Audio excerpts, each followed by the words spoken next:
So often we want to act like our sin is. We want to brush it under the rug. We want to hide it away. We don't want to talk about it. We don't want to deal with it.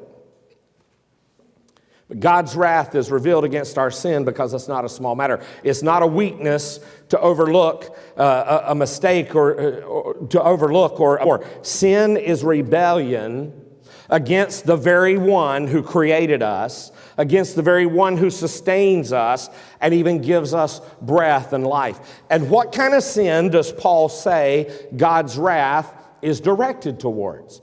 Notice again there in verse 18, it is plainly that he tells us here, it's against all ungodliness and unrighteousness of men who suppress the truth, who push down the truth.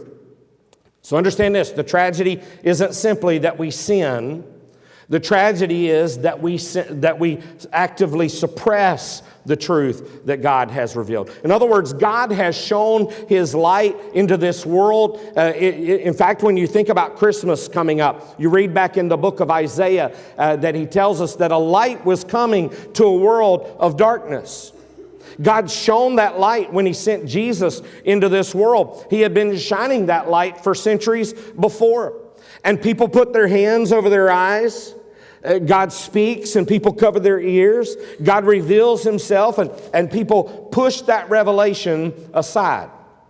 That's why God's wrath is being revealed. Not because God is cruel, but because people continually refuse the truth that could save you.